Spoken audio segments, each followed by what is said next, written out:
Hey everyone, welcome to my channel guys. आज मैं आपके साथ शेयर करने वाली हूँ Yoonmin fan fiction my heartless mafia husband का पार्ट 21। तो चलिए स्टोरी को स्टार्ट करते हैं। थोड़ी देर के बाद योंगी फील करता है जिमिन अब सो चुका है। योंगी उसे अपने ऊपर से हटाने की ट्राई करता है, बट जिमिन उसे नहीं छोड़ता और वो उसे फिर से और भी टाइट हक कर लेता है। योंगी जो अब ऐसे ही खुद भी सो जाता है। दूसरी तरफ हॉबी जो योंगी को पागलों की तरह ढूंढ रहा था, वो बार बार उसे कॉल कर रहा था, बट योंगी का फ़ोन जो बंद था। हॉबी उसे हर जगह ढूंढ रहा था। जिमिन के सो जाने के बाद योंगी अपने पॉकेट से अपने फ़ोन को निकाल कर चेक चेक करता है। वो देखता है उसका फ़ोन ऑफ था। वो अपने फ़ोन को ऑन करता है और हॉबी को कॉल करता है। हॉबी जैसे ही योंगी की कॉल देखता है, वो कॉल पिक करके कहता है, योंगी तुम कहाँ हो? तुम्हें कुछ हुआ तो नहीं ना? तुम ठीक तो हो ना? तुम कहाँ हो? मैंने तुम्हें एवरी जगह सर्च किया, बट तुम। योंगी कहता है, मैं जहाँ भी हूँ बिल्कुल सेफ़ हूँ और तुम प्लीज़ मेरे लिए परेशान मत हो। तुम अपने घर जाओ और रेस्ट करो, ओके? मैं कल तुमसे बात करता हूँ। हॉबी कहता है, बट योंगी तुम मुझे। योंगी कहता है, प्लीज़ हॉबी, मैंने तुमसे कहा ना कि हम कल बात करेंगे। अब तुम घर जाओ और रेस्ट करो। और ये कह के वो कॉल को कट कर देता है। हॉबी जो योंगी को हर जगह सर्च करके बहुत ज़्यादा टायर्ड हो चुका था, वो योंगी से बात करने के बाद अब खुद भी अपने मेंशन में आ जाता है। अब नेक्स्ट डे मॉर्निंग में योंगी जब अपनी आइज़ ओपन करता है, वो देखता है जिमिन अभी भी उसे बहुत टाइट हग किए हुए लेटा है। योंगी जिमिन को अपने इतना पास देखकर स्माइल करता है और अपनी फिंगर उसके नोज़ पर रखता है और उसे रब करने लगता है। वो स्लोली उसके लिप्स पर अपनी फिंगर को ले जाता है। तभी जिमिन मूव करता है।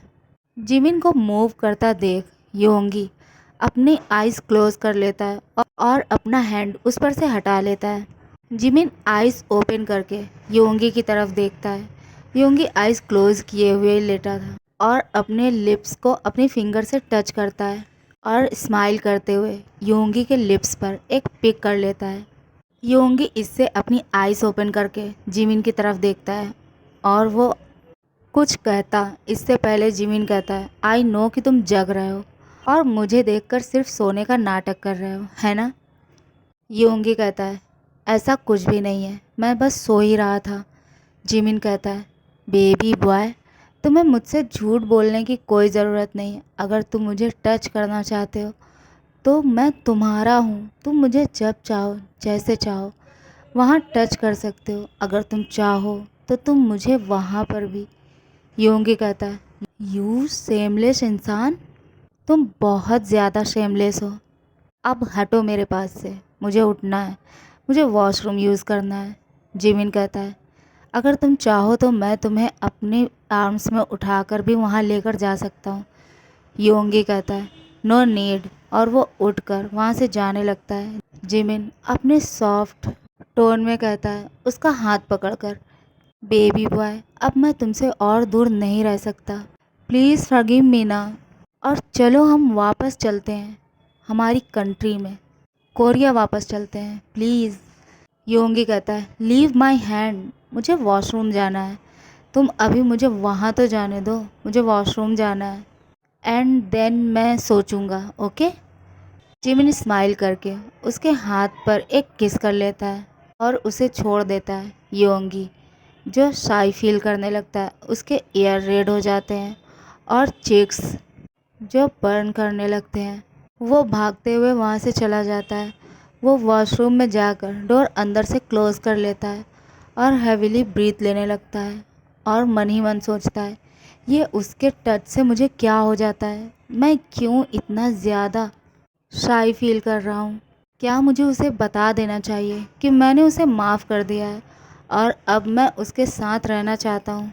उसकी केयर, उसका बिहेवियर, वो जिस तरह से मुझसे बात करता है, मुझे ऐसा लगता है जैसे वो बिल्कुल रियल है और वो सच में मुझे पसंद करता है, मुझे अपने साथ चाहता है। योंगी फ्रेश होकर वॉशरूम से बाहर आ जाता है। जिमिन जो उसका ही वेट कर रहा था, जिमिन अब खुद भी फ्रेश हो जाता है। देन वो दोनों वहाँ से निकल जाते हैं। योंगी जिमिन से कहता है, क्या तुम मुझे मेरे अपार्टमेंट में ड्रॉप कर दोगे? जिमिन कहता है, बट वाई बेबी? योंगी कहता है, मैं रेडी होकर कैफ़े जाना चाहता हूँ। कल भी मैंने लीव ले ली थी, आज मैं अपने वर्क पे जाना चाहता हूँ। जिमिन कहता है, बट बेबी बॉय, अब तुम्हें कैफ़े में वर्क करने की कोई ज़रूरत नहीं है। मैं तुम्हें अपने साथ कहीं और लेकर जाना चाहता हूँ और हम दोनों अभी वहीं जा रहे हैं। योंगी उसे कुछ भी कहता उससे पहले ही जिमिन कहता है, प्लीज़ बेबी ट्रस्ट मी। योंगी शांत होकर विंडो से बाहर की तरफ देखने लगता है। थोड़ी देर के बाद वो दोनों एक लग्जरियस से रेस्टोरेंट में बैठे थे। योंगी कहता है, तुम मुझे यहाँ क्यों लेकर आए हो? जिमिन कहता है, बेबी हम दोनों अभी ब्रेकफास्ट करने वाले हैं और मे भी तुम्हें भूख लगी होगी और इसीलिए मैं तुम्हें यहाँ लेकर आया हूँ। इसके बाद मैं तुम्हें कहीं और लेकर जाना चाहता हूँ। योंगी चुपचाप अपने ब्रेकफास्ट को फिनिश करता है और अब जिमिन उसे लेकर वहाँ से निकल जाता है। 1 आवर के बाद जिमिन उसे लेकर अपनी डेस्टिनेशन पर पहुँच जाता है। वो अपने दोनों हाथों को योंगी की आइज़ पर रख देता है और उसे क्लोज़ कर देता है और वो उसे लेकर अंदर की तरफ आने लगता है। योंगी जो कार रुकने के बाद एक मेंशन को देख पा रहा था, वो अब आइज़ क्लोज होने की वजह से कुछ भी देख नहीं पा रहा था और वो जिमिन से कहता है, तुम मुझे यहाँ क्यों लेकर आए हो और ये किसका मेंशन है? क्या तुम मुझे बताने वाले हो या फिर मैं? जिमिन कहता है, ट्रस्ट मी बेबी, बस थोड़ी देर रुक जाओ फिर तुम सब कुछ समझ जाओगे। और ये कह के वो उसे मेंशन के अंदर लेकर जाता है। जिमिन मेंशन के अंदर पहुंचकर उसकी आइज़ अपने हैंड से फ्री कर देता है। योंगी देखता है सामने जो बिल्कुल डार्कनेस था, उसे कुछ भी नहीं दिखता है। होल मेंशन डार्क था, अंधेरे की वजह से वो कुछ भी क्लियर देख नहीं पा रहा था। योंगी कहता है, ये तुम मुझे कहाँ लेकर आए हो और यहाँ पर इतना ज़्यादा अंधेरा क्यों है? मुझे कुछ भी दिख क्यों नहीं रहा है? और वो हाथ बढ़ाकर जिमिन को पकड़ने की ट्राई करता है, बट वो देखता है अब जिमिन भी वहाँ पर नहीं है। वो घबरा जाता है और पैनिक करने लगता है। वो कहता है, जिमिन तुम कहाँ हो? प्लीज़ मेरे सामने आओ, प्लीज़ मेरे पास आओ। तुम जानते हो ना मुझे अंधेरे से कितना ज़्यादा डर लगता है और फिर भी तुम मुझे यहाँ अकेला छोड़कर तुम मुझे यहाँ क्यों लेकर आए हो? क्या तुम मुझे यहाँ लाकर हर्ट करना चाहते हो? एक बार फिर से तुम कभी नहीं बदल सकते। मुझे लगा था कि मैं तुम्हें बता दूं कि अब मैं तुम्हारे प्यार को एक्सेप्ट करना चाहता हूँ, तुम्हारे साथ रहना चाहता हूँ, तुम्हारे साथ वहाँ जाना चाहता हूँ जहाँ तुम जाना चाहते हो, बट मैं गलत था। तुम कहाँ हो? प्लीज़ मेरे पास आओ, मुझे डर लग रहा है। सडनली लाइट ओपन हो जाती है और योंगी अपने सामने जो भी देखता है उससे उसकी आइज़ वाइडन हो जाती है और उसका माउथ लिटिल ओपन हो जाता है। मेंशन फुल्ली डेकोरेटेड था। जिमिन और योंगी के पेरेंट्स जो उसके सामने ही खड़े थे। जिमिन अपने हाथ में रिंग लेकर नील डाउन होकर उसके सामने बैठा हुआ था और बहुत सारे लोग जो उन दोनों को देख रहे थे। योंगी ये सब देखकर फ्रीज हो जाता है। वो समझ ही नहीं पा रहा था कि उसे कैसा रिएक्ट करना चाहिए। वो रिएक्ट करना ही भूल गया। वो मन ही मन सोचता है, ये सब और ये लोग यहाँ क्या कर रहे हैं और ये सब इसने कब किया? ये तो होल नाइट मेरे साथ था।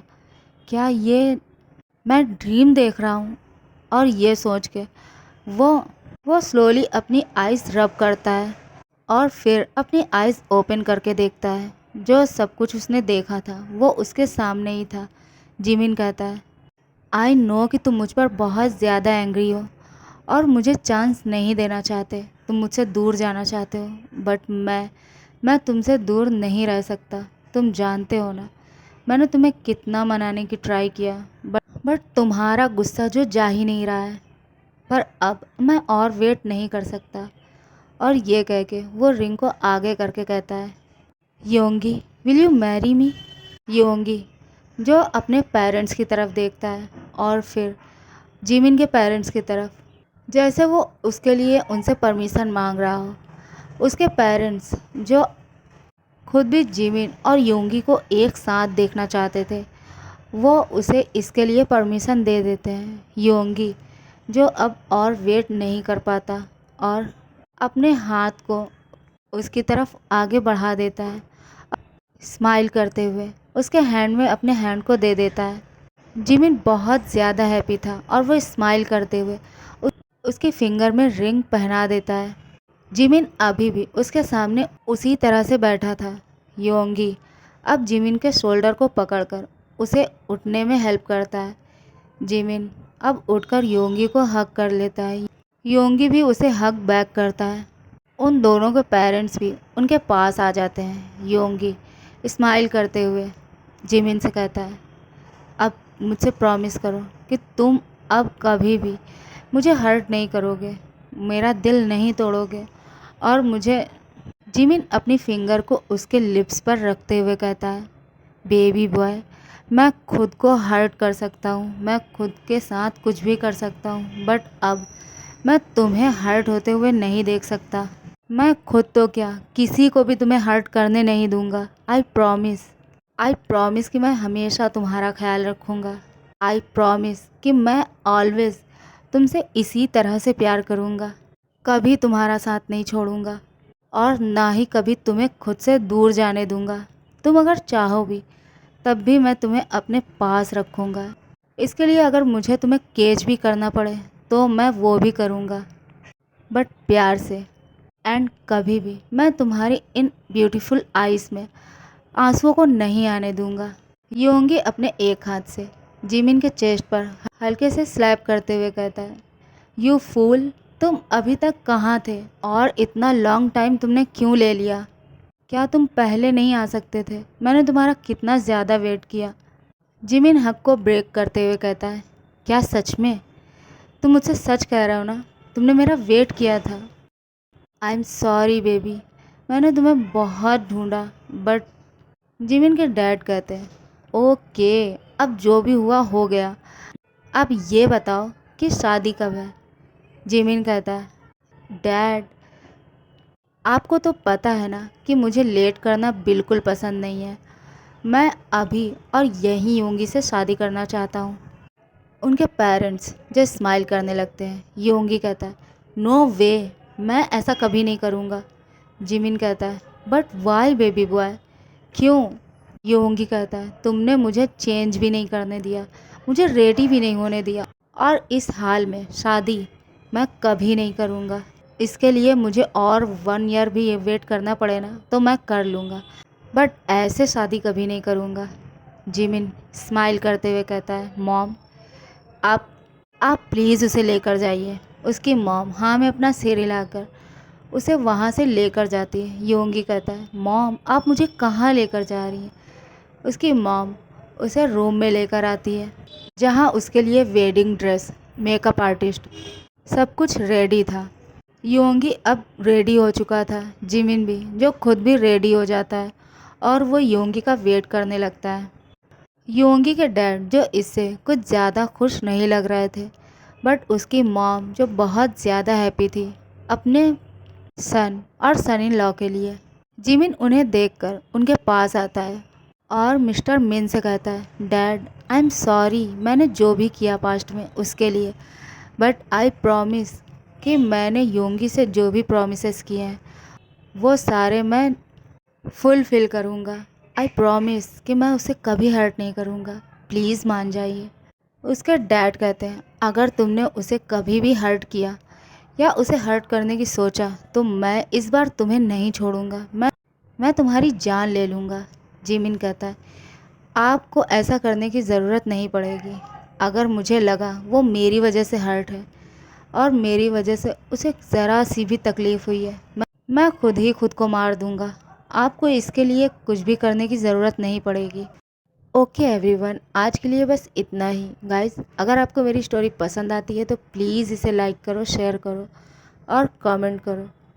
Thanks for watching my video. Love you, good night and bye bye.